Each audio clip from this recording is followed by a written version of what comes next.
Blessed be, and welcome. I'm glad you could join me here in this experiment in virtual meditation. Truly, there isn't going to be much for you to see in this. Rather, you should just kick back and listen. This is going to last about 45 minutes. So before we get started, I'd like to ask folks to turn off their phones or set them to vibrate and get comfortable. All done? Good. Now, sit with your spine straight. Your spine is an energy column that connects you to the earth beneath our feet and the stars above our heads. I usually begin these by putting up a protective sphere around the group. My background is in the fairy tradition, so I often use 7 directions. In addition to the standard north, south, east, and west, I add above, below, and center.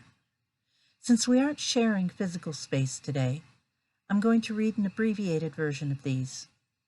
You needn't face them, but do try to focus your attention on each in turn. Are you ready? Good. Let's begin by putting up a sphere to hold all of us here together in virtual space, wherever our physical bodies may be. We'll begin our sphere in the north. By ancient earthwork, fort, and barrow, at the midnight hour on the winter solstice, I call up castle walls and hobbit holes and rough-hewn timbers, the gifts of the material plane, the strength of foundation, earth to the ground. Join us now, if you will, in this sphere of creation. And turning to the east, by the piper at the gates of dawn, at dawn on the morning of the spring equinox, I call up bursting crocus and hyacinth perfume, the clarity and wisdom of understanding, to speak to us in the tongue of wind. Join us now, if you will, in this sphere of creation. And turning to the south, with the passion of lovers, at midday on the summer solstice, I call up lust for life, ecstatic dance around midsummer bonfires, the will, the passion, and the spark that heats our loins and brings a flush to the face. Join us now, if you will, in this sphere of creation. And from the west, with prayers for rain, at twilight on the eve of the autumn equinox, I call up mystic insight from the rainbow's end, where the sky meets the sea and the space between the worlds is thin, the depth of compassion, the drink of dreamers. Join us now, if you will, in this sphere of creation. We look now to the above, with the diamond bullet of enlightenment, from crystalline towers and iridescent spheres. I call up inner knowledge, the spiritual plane, the light of a fully expanded awareness, the endless reflection of a mirror looking into itself. Join us now, if you will, in the sphere of creation. And to the below, with the velvet cloak of endarkenment, from the 0 point, the void, the no thing that never was, I call up the endlessness of infinity, emptiness and stillness, the mysteries of the tomb and the knowledge of that which is not, the darkness on the edge of forever, the starless mire. Join us now, if you will, in this sphere of creation. And finally, from the center, with the multifaceted gem of reflection, from that central point round which all else revolves, I call up the all that is, the calm at the center of the storm, the line between the yin and the yang, unity and the reconciliation of all opposites. Join us now, if you will, in this sphere of creation. This sphere can be seen as protected space, large enough to hold us all within, keeping us safely together. And as this stream is potentially available to anyone, anywhere on the planet, let's visualize this sphere as encompassing the whole of Mother Earth, holding us all, warding off that which threatens, even if only for a little while. Each of you is assisting with this sphere, holding it up with your energy, your presence here with us today, or at any future time you may see this. We are co-creators of this reality, so for a time, we are going to envision a safer, saner, healthier world together. Now, close your eyes if you haven't already, and begin to breathe a little more deeply, softly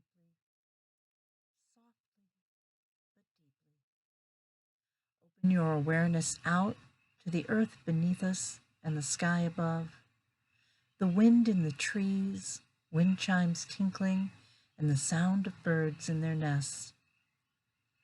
You will hear other things too, the sound of the world around you.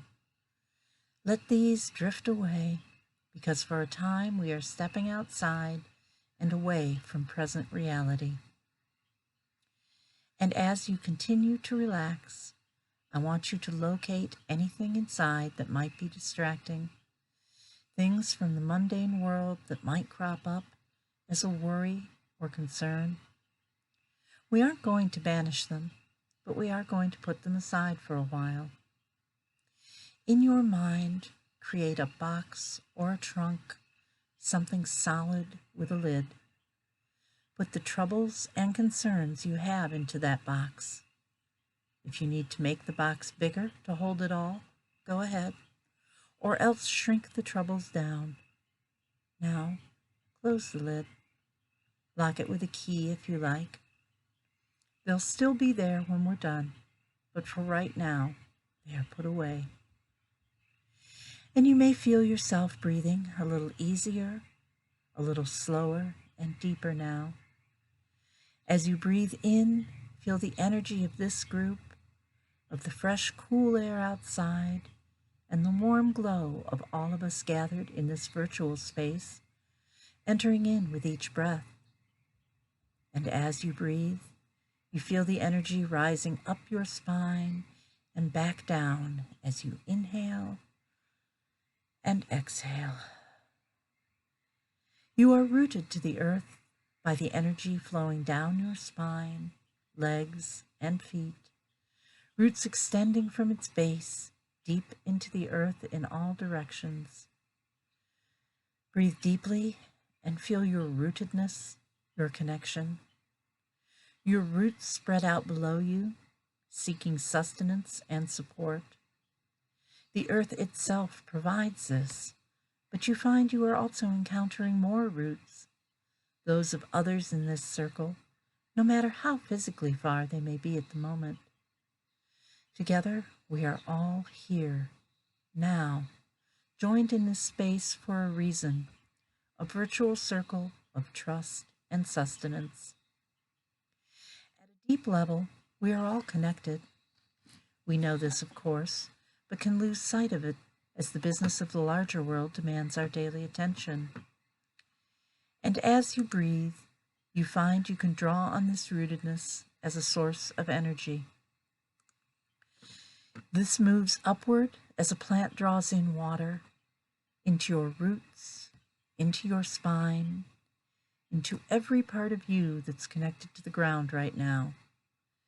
It flows into you as sap is rising in the trees, moving up through your feet, your legs, your trunk, rising higher now, up past your heart, into your arms and hands, but still rising, filling your throat, your head, past your third eye until at last it reaches the crown of your head.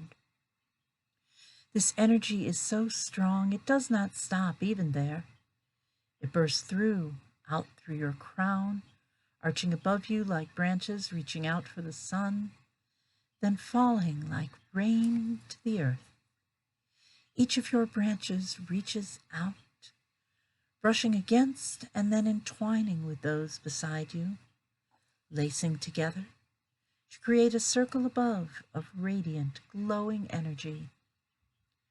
And just as our roots spread and connected below us, so too can we open and connect above, reaching up for that sphere that surrounds us and holds us in a circle of trust as a mother holds her child. And as our roots have tapped down into the darkness deep within Mother Earth, so our branches reach up, shining with the light of Spirit, the light shining down to us from Father Sky. Breathe now, gently and deeply, and with each breath become aware of the light that surrounds you, the light that is within you, the light that is the energy of all that is. See this light now in your mind's eye. It is all around us. We are bathed in its brightness, energy, and warmth. This light, this healing energy, is both inside and outside of you. In fact, this light is always around us and always with us. But as we go through our day-to-day lives, we forget it is there and forget to see it or to feel it. By forming this circle, this sphere, we are in a sense putting mirrors around us to focus and direct the light and remind ourselves that it is there. Now that you have become comfortable and relaxed, with your sight turned within, open your mind's eye wider. With your inner eye, you see that you are, now, standing in a small grove of trees. The branches are just beginning to bud and swell, giving them a hazy, misty appearance. It is early morning, so early the sun is not quite yet up, though the sky is lightening towards dawn. There's a slight chill in the air, and the lack of sunlight makes everything a little gloomy and hard to see. And as you look around, you notice it is just a bit lighter in one direction. Realizing that must be east, you set off towards where the sun must soon rise. The ground is still mostly bare, although the hardy early plants are just starting to poke green up between last year's leaves. You thread your way out of the wood and into a clearing. Yes, you can see the sky clearly now. Looking behind, you see the last star of evening fading against a field of deep blue above the grove. Facing forward, you see a slight hillside. And as you move up that hill, you find it has gotten lighter, and you can see the way in front of you more clearly. Here, more green things are pushing up from the ground, as if they, too, are eager to greet the dawn. From the wood behind you, you hear first one, then another chirp. The birds, too, know the sun will soon be with us. And just as you reach the crest of the hill, the first rays break through the clouds. You catch your breath, dazzled for a moment by this sudden brightness. As your eyes adjust, you see the top of the hill is dusted with tiny white flowers that have bloomed among the grass. You find your way to the top, where the sun is already beginning to warm the air and burn off the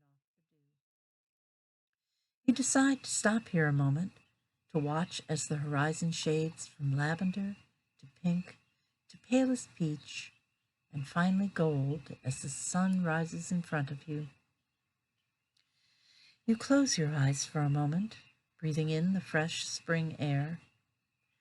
When you open them again, your eye is caught by a flash of white. Something is moving down the other side of the hill in front of you, leaping nimbly from place to place. A creature, gray and brown like the earth and sky. A small rabbit hunkered against the chill air. No sooner have you picked it out than it seems to notice us noticing it. With a flick of its ears and a flash of white tail, it is off, headed down the far side of the hill and away. Well, now that side of the hill is rougher than the one we came up. There are outcroppings and bramble bushes scattered here and there, and the path that leads us down is one that zigs and sags before finally leveling out. By the time we reach the base of the hill, the rabbit is nowhere to be seen, but we are closer to it than we realize. Off to one side, and not far at all, we hear a rustling in the hedgerow which kicks up a few leaves. With a flash of cotton white, it is off again, darting beneath an opening in the shrubbery. Upon reaching that break in the thicket, you kneel down to try and see where it has gone. But rather than the woodsy hillside you expected to find, little say any sign of the rabbit, you instead find yourself staring down a well, a long and dizzying well that seems to spiral subtly to the left with shades of twilight purple, onyx green, and, well, that can't be right, you think, and straighten up. Around you, the hillside snaps back into focus. Sun just risen over the crest behind you, sparkles of melting frost glinting in the morning light, and the sweetness of the cool, crisp air. Once you've cleared your head, you kneel down again, determined that this time you'll be able to see where the cunning bunny has gone. In fact, hello, you realize you can just wiggle through that gap if you scrunch down small. And so you do. The tunnel of twiggy branches stretches straight on a bit further ahead, and you inch your way forward until there is a drop. And you are fallen floating down that well, the one with the slight spiral twist. Lazily you circle, noticing there are tiny glimpses of vignettes on the wall as you descend. Barely perceptible at first, but now that you know to watch for them, you can quite make them out. Little shops of varying kinds, whose windows grow larger the farther you tumble, displaying cakes and sweets, bicycle spokes and parasols, strings of crystals and antique books, and oh so many more things all besides. You become so enchanted by the display you may forget you are falling at all. Forget, that is, until you land at last, touching down as if landing from a balletic leap, one toe lightly, then the other, as you step casually forward onto a Camden Market alleyway, running behind the market stalls with crates and bins and baskets of exotic wares piled on every side. Yet enthralling as the shops on the way down were, it seems here there is nothing for you. For just as you reach the alley's end, someone thrusts a riotously colored flyer into your hand.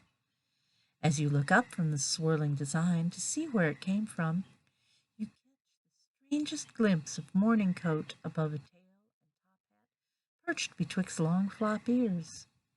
Knowing this is who you came here to find, you try to follow, but the market maze has already twisted this vision away from you.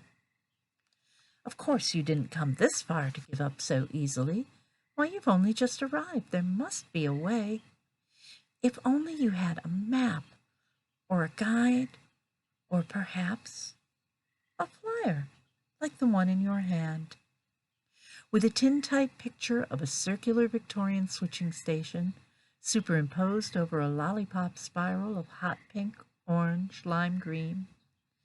The lettering seems to dance across the page. How will you ever find anything by this? But as you turn a bewildered arc, the unmistakable roofline of the structure in the tintype can be seen a little ways off, just over there. With flyer in hand, you set off as best you can, attempting to keep the roundhouse roofline in sight. But the market is old and the cellars are bold, and you cannot keep track of it, try as you might. The market has stalls, quite effectively walls, and they box you all in where you can't see a thing. Then, as you fail, floppy ears and a tail in the next aisle over cause spirits to sing. Wiggling through a narrow gap, the top hat vanishing round a corner, you once again have a fix on your destination. It is, in fact, much closer now, so much so you wonder you ever lost sight of it at all. Why, just down to the end of this lane, a jog to the left and a bit to the right, and oh look, it is suddenly, unexpectedly, there, quite in front of you. A multi-story yellow brick cylinder with domed roof, colored lights flashing across every visible window, and a thrum of music you feel more than hear. A steel and glass wing sits off to one side where an entry seems to lie. You approach the door, somehow quite certain this is your destination, yet pause a moment. When you set out, it was only for a hike. You've brought no cash nor anything else to gain entry. But the bespectacled clerk behind a grated counter sees the flyer still clutched in your fist and waves you on through, and you enter. Please just walk with me, whisper vocals from the main hall, as an arabesque of woodwind keys and guitar reach sonic fingers down the entryway, beckoning you onward. Cornering neatly, you trip up sweetly to meet the people along for the ride. And then as the doors open up wide, there you are, you find yourself finally inside. Cast iron filigree ribs arch high overhead, supporting a roof like a UFO. Lotuses lean on each other at the joins, and under the eaves the sound rises to meet the colors of a shadow that ripens the vine. There are people all around you, but indistinct. There is music playing, you feel it inside you, but can't quite hum the tune. There are lights of all colors that swirl like the flyers still in your hand. And as you drift forward, the narrow way opens to this side and that, and you are led ever forward, onward, upward, ever advancing towards the stage. So high you go, so low you creep, as the lights and sound converge and condense until they are all that surround you. Finally you see before you stand a lone musician without a band. His top hat, waistcoat are of a familiar cut, blue velvet trousers and yellow shoes, so that you're sure you have seen him before. His large dark eyes are ringed with kohl, and as he looks at you, you're sure he's seeing right past your soul. Without a word, he extends his hand, and you step lightly up. I wouldn't stay a minute more, he tells you, and gestures to the back of the stage. For you can thoroughly enjoy the visit as it pleases. He pushes aside the curtain masking the backstage area, and with a glimpse over his shoulder and a twitch of his nose, steps through. The immediate backstage area is the normal jumble of amps and lighting gear in the near darkness.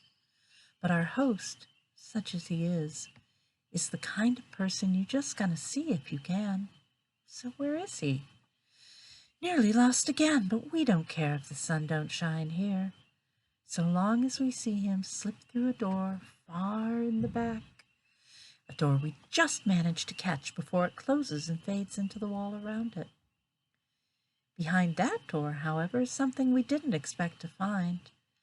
The curving walls and overarching roof of the building serve to create a fairly large bay, in which a space has been set up to serve as a green room of sorts. In keeping with the kaleidoscopic atmosphere in the main part of the hall, this area is dark, vibrating, flowing with music and shifting patterns on what at first appear to be walls, but as you draw closer, are seen to be material hung about a yard apart. A whisper of the drapery shows the gate our enigmatic piper has slipped between. We enter following the shadow of a hat or sometimes ears. At this turn it's the first, after the next it's the second, till at last we are nearly to the innermost sanctum. Here and there shimmering bits of crystal catch the light projections. Some are mere hints of quartz or mica, but there are regular points, clear, pale pink, or amethyst, set about on tables or shelves at irregular intervals. The crystal's reflective planes seem to echo the light show forward, and we have no trouble making our way. In fact, the number of prismatic surfaces seem to increase as we go on, twinkling out at us from the left, the right, and overhead, guiding us onward, forward, and deeper in. At last we reach the final chamber, deep behind the public area of the hall. We stop for a moment, astonished at the brilliant, dazzling array of refracted light and color on every side. There is no wind, yet the fabric walls and some of the crystal points seem gently to sway overhead, jostling each other lightly, creating a faint but definite chiming as they do so. Too, there is scent here, unexpected so deep inside this antique building, a suggestion of hyacinth, lilac, and rose. Now that we have adjusted our eyes to the rainbow sparkle that is all around, we realize there is something of a niche before us, a final ring of gossamer drapery around a large, tufted, deep purple cushion. Sitting comfortably atop it is a young woman, still almost a girl. She is dressed in pale blue and white, and her fair hair is held back by a wreath of flowers. Curled on her lap, pink nose now only twitching slightly, is the selfsame rabbit that led us here, though no sign of waistcoat or velvet bells. At her side is a large parti-colored basket. With a wry look, we are fairly certain we know what might be held within its depths. "Hello!" She smiles at us, her voice filled with girlish laughter. "And who might you be?" "Never mind. We are all friends here." With a pat, she sets the rabbit down and steps down from the cushion where she has been sitting. "I would offer you some tea," she says, looking around, "but it seems we haven't any just at the moment."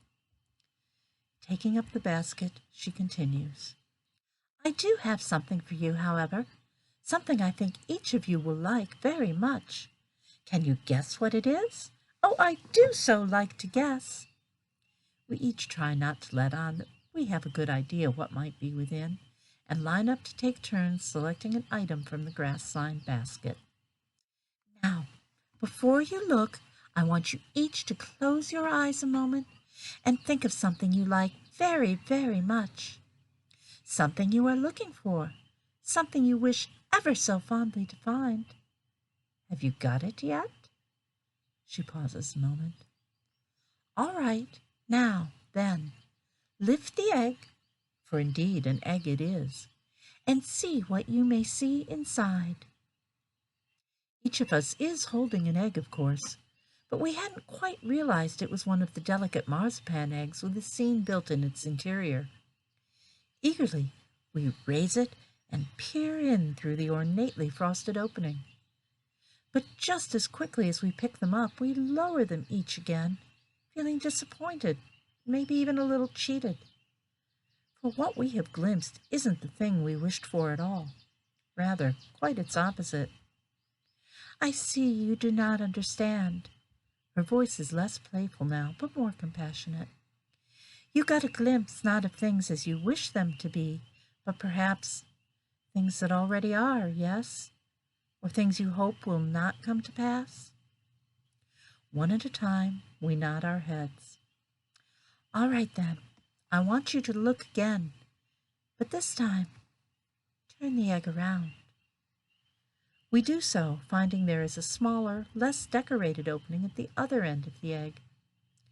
Peering inside this takes a bit more patience to line our vision up in a way that matches the diorama within.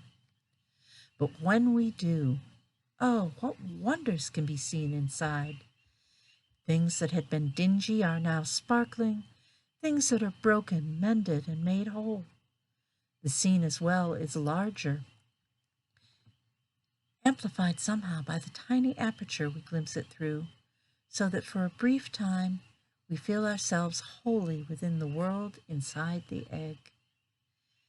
Take a moment now to look more closely. Note what you see there, what looks better, what has improved. Each of us will see a slightly different aspect, yet each one's vision is but part of the larger whole.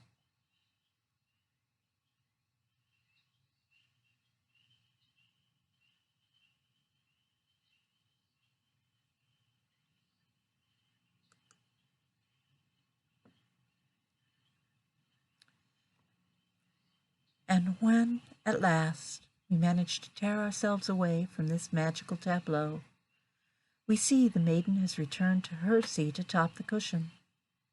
Her smile is sunny, but the twinkle in her eyes belies a deeper wisdom. What you saw, my friends, is more a reflection of reality than you may realize. The first display you saw is sometimes known as El Mundo Malo, the bad world, the place where things do not work out. El Mundo Malo can be merely annoying and a drain on our energies, or it can be full of pain, fear, and suffering. But from the other side, she continues, the other side is what we perceive when we remember and honor the sacred by whatever name you may know it. Our inner beliefs radiate outwards from our core so that the good world, El Mundo Bueno, is brought into being like Tinkerbell by our very belief in its existence. We all know how easy it is to slip out of the good world and into the bad, but we may have never learned we can also reverse it, that we can turn the egg around, leave behind the bad world, and return to the good.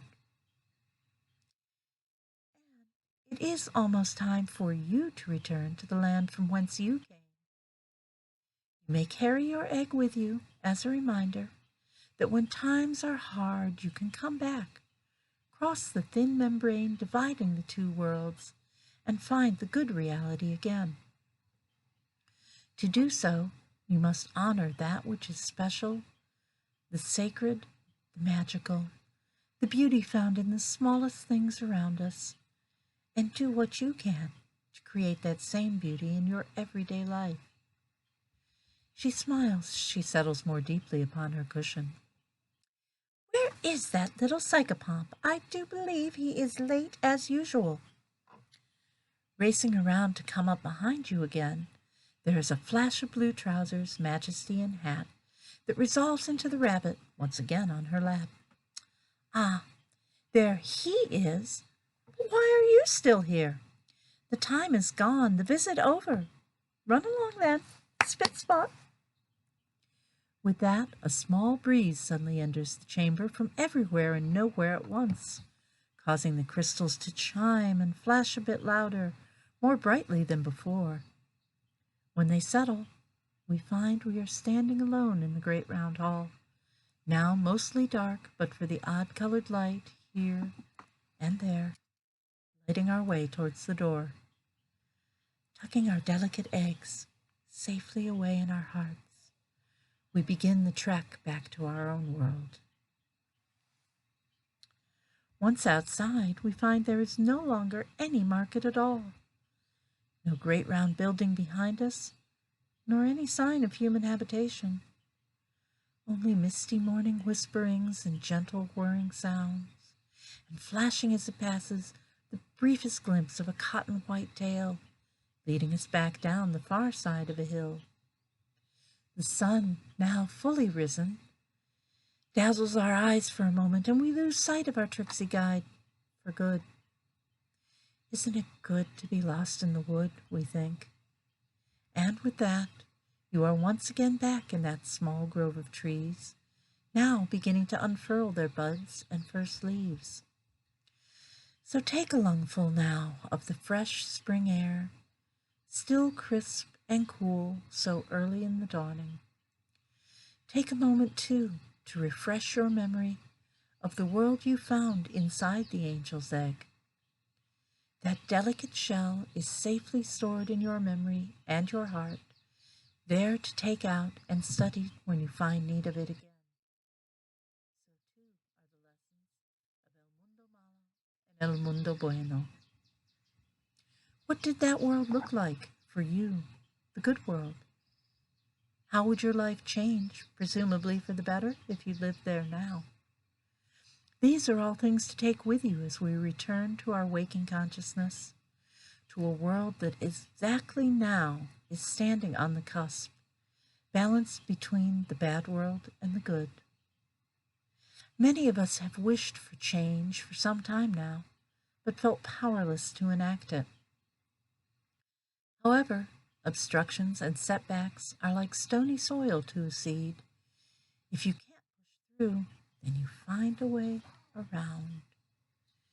You craft your future right here, right now. So think big.